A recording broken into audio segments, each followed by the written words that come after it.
ಅನ್ನಪೂರ್ಣೇಶ್ವರಿ ಠಾಣೆಯಲ್ಲಿ ಇಷ್ಟು ದಿನ ತನಿಖಾಧಿಕಾರಿಗಳ ಪ್ರಶ್ನೆಗಳನ್ನು ಎದುರಿಸ್ತಾ ಇದ್ದ ದರ್ಶನ್ ಅಂಡ್ ಗ್ಯಾಂಗ್ ಇವತ್ತು ಮೆಡಿಕಲ್ ಚೆಕಪ್ ಸಲುವಾಗಿ ವಿಕ್ಟೋರಿಯಾ ಆಸ್ಪತ್ರೆಗೆ ಅವರನ್ನ ಕರ್ಕೊಂಡು ಬರಲಾಗಿದೆ. ಝೀರೋ ಟ್ರಾಫಿಕ್ ಅಂತೆ. ಝೀರೋ ಟ್ರಾಫಿಕ್ ನಲ್ಲಿ ಅವರನ್ನ ಕರ್ಕೊಂಡು ಬರಲಾಗಿದೆ ವಿಕ್ಟೋರಿಯಾ ಆಸ್ಪತ್ರೆಗೆ ಅಂತ. ಹೌದು, ಕಾನೂನು ಸುವ್ಯವಸ್ಥೆ. ದರ್ಶನ್ ಬರ್ತಿದ್ದಾರೆ ಅಂತ ಗೊತ್ತಾದ ತಕ್ಷಣ ಅವರ ಸೋಕಾಲ್ಡ್ ಅಭಿಮಾನಿಗಳು ವಾಹನವನ್ನ ಚೇಸ್ ಮಾಡೋದು ಮತ್ತೊಂದು ಮಗದೊಂದು ಆಗಬಾರ್ದು ಅನ್ನೋ ಕಾರಣಕ್ಕೆ ಮುಂಜಾಗ್ರತಾ ಕ್ರಮ ಓಕೆ. ಆದರೆ ಆರೋಪಿ ಸ್ಥಾನದಲ್ಲಿರುವವರಿಗೆ ಸ್ಪೆಷಲ್ ಟ್ರೀಟ್ಮೆಂಟ್ ಬೇಡ ಅನ್ನೋ ಒಂದು ಕೂಡ ಇದ್ದೇ ಇದೆ. ಎನಿವೆ, ಸದ್ಯಕ್ಕೆ ಆರೋಗ್ಯದ ಬಗ್ಗೆ, ಆರೋಗ್ಯ ಪರಿಸ್ಥಿತಿಗಳು ಹೇಗಿದೆ ಅನ್ನೋದ್ರ ಬಗ್ಗೆ ಒಂದಷ್ಟು ಬೇಸಿಕ್ ಪರೀಕ್ಷೆಗಳಾಗತ್ತೆ ಆಸ್ಪತ್ರೆಯಲ್ಲಿ.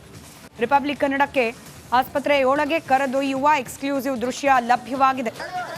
ಆಸ್ಪತ್ರೆಯಲ್ಲಿ ಆರೋಪಿಗಳ DNA ಸ್ಯಾಂಪಲ್ ಕೂಡ ಸಂಗ್ರಹ ಮಾಡೋ ಸಾಧ್ಯತೆ ಇದೆ. ಕೊಲೆ ಕೇಸ್ ಆಗಿರೋದ್ರಿಂದ ಇದರಲ್ಲಿ ಪ್ರತಿಯೊಂದು ಚಿಕ್ಕ ಪುಟ್ಟ ಸಾಕ್ಷ್ಯವೂ ಕೂಡ ಬಹಳಷ್ಟು ಪ್ರಮುಖವಾದ ಪಾತ್ರವನ್ನ ನಿರ್ವಹಿಸುತ್ತೆ. ನಾವು ಸ್ಪಾಟ್ ಮಹಜರು ಸಂದರ್ಭದಲ್ಲಿ ಗಮನಿಸ್ತಾ ಇದ್ವಿ, ಬಟ್ಟೆ, ಚಪ್ಪಲಿ ಇತ್ಯಾದಿ ಪ್ರತಿಯೊಂದು ವಸ್ತುವನ್ನ ಕೂಡ ಪೊಲೀಸರು ಜಪ್ತಿ ಮಾಡಿಕೊಂಡಿದ್ದಾರೆ. ಈಗ DNA ಸ್ಯಾಂಪಲ್ಗಳನ್ನ ಪಡೆದು ಸ್ಪಾಟ್ ಮಹಜರು ಸಂದರ್ಭದಲ್ಲಿ ಕಲೆ ಹಾಕಿರುವ ಒಂದಷ್ಟು ಸಾಕ್ಷ್ಯಗಳಿಗೆ ಈ DNA ಜೊತೆಯಲ್ಲಿ ಹೋಲಿಸಿ ಹೊಂದಿಸಿ ಪರೀಕ್ಷೆಯನ್ನ ಮಾಡಲಾಗುತ್ತೆ. ಇದು ಕೂಡ ಇನ್ ಕೇಸ್ ಮ್ಯಾಚ್ ಆಯಿತು ಅಂತಂದ್ರೆ, ಅಂದ್ರೆ ಆ ಮರ್ಡರ್ ನಡೆದ ದಿನದಲ್ಲಿ ಆ ಜಾಗದಲ್ಲಿ ಸಿಕ್ಕಂತಹ ಒಂದಷ್ಟು ಸಾಕ್ಷ್ಯಗಳು ಆರೋಪಿಗಳ DNA ಸ್ಯಾಂಪಲ್ಗಳಿಗೆ ತಾಳೆ ಹೊಂದಿದ ಆಧಾರದ ಮೇಲೆ ಮತ್ತಷ್ಟು ಕಾನೂನಾತ್ಮಕ ಸಂಕಷ್ಟಗಳು ಈ ಆರೋಪಿಗಳಿಗೆ ಎದುರಾಗುವ ಲಕ್ಷಣಗಳು, ಸಾಧ್ಯತೆಗಳು ದಟ್ಟವಾಗಿರುತ್ತೆ. ಸದ್ಯಕ್ಕೆ ನೀವೇನು ದೃಶ್ಯ ಗಮನಿಸ್ತಾ ಇದ್ದೀರಿ, ಇದು ಮೆಡಿಕಲ್ ಎಕ್ಸಾಮಿನೇಷನ್ಗೆ, ಅದರಲ್ಲೂ DNA ಸ್ಯಾಂಪಲ್ ಸಂಗ್ರಹ ಮಾಡಲಿಕ್ಕೆ ಕರ್ಕೊಂಡು ಹೋದ ಸಂದರ್ಭದ ದೃಶ್ಯಗಳು ಇದು. ನಟ ದರ್ಶನ್ಗೆ ಆರೋಗ್ಯ ತಪಾಸಣೆಯನ್ನ ವಿಕ್ಟೋರಿಯಾ ಆಸ್ಪತ್ರೆಯಲ್ಲಿ ಮಾಡಲಾಗ್ತಾ ಇದೆ. ಗೊತ್ತಿಲ್ಲ, ವಿಕ್ಟೋರಿಯಾ ಆಸ್ಪತ್ರೆಗೆಲ್ಲ ನಾರ್ಮಲಿ ಹೋಗ್ತಿದ್ರ ದರ್ಶನ್ ಅವರು ಇನ್ ಕೇಸ್ ಈ ಕೊಲೆ ಕೇಸ್ನಲ್ಲಿ ತಗ್ಲ ಹಾಕೊಳ್ದಲೇ ಹೋಗಿದ್ದಿದ್ರೆ. ಈಗ ಸದ್ಯಕ್ಕಂತೂ ಆರೋಪಿ ಸ್ಥಾನದಲ್ಲಿ ಇರೋದ್ರಿಂದ ದರ್ಶನ್ ಬೇರೆ ಎಲ್ಲಾ ಸಾಮಾನ್ಯ ಆರೋಪಿಯಂತೆ ಅವರು ಕೂಡ ಈ ಮೆಡಿಕಲ್ ತಪಾಸಣೆಗೆ ಒಳಗಾಗೋ ಸಾಧ್ಯತೆ ಇದೆ.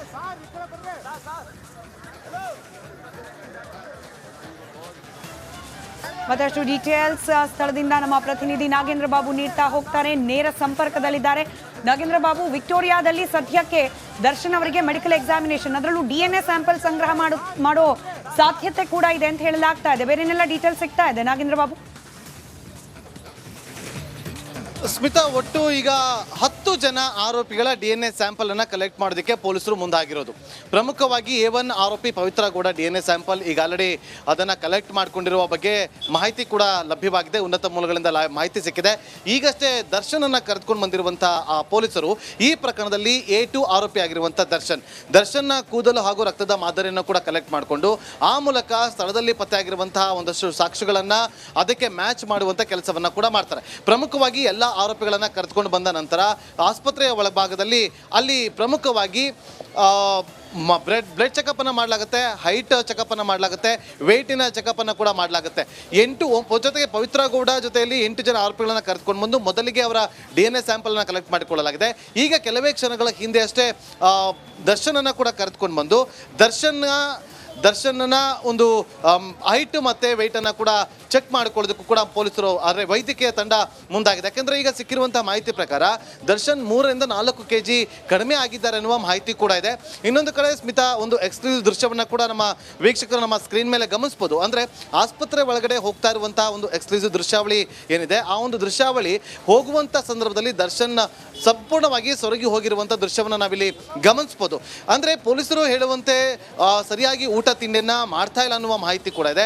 ಪೊಲೀಸರು ಅವರನ್ನ ಬಲವಂತದಿಂದ ಅವರಿಗೆ ಊಟ ಕೊಟ್ಟು ಊಟ ಮಾಡಿಸುವಂತ ಕೆಲಸಕ್ಕೆ ಮುಂದಾಗ್ತಾ ಇದೆ. ಯಾಕಂದ್ರೆ ಕಸ್ಟಡಿಯಲ್ಲಿರುವಂತಹ ಆರೋಪಿಗೆ ಆರೋಗ್ಯದಲ್ಲಿ ಏರುಪೇರು ಆಯ್ತು ಅಂತಂದ್ರೆ ಅದು ಪೊಲೀಸರ ಮೇಲೆ ಬರುತ್ತೆ. ಹಾಗಾಗಿ ಬಲವಂತದಿಂದ ದರ್ಶನ್ಗೆ ಊಟ ತಿಂಡಿ ಮಾಡಿಸುವಂತ ಕೆಲಸಗಳು ಕೂಡ ಆಗ್ತಾ ಇದೆ.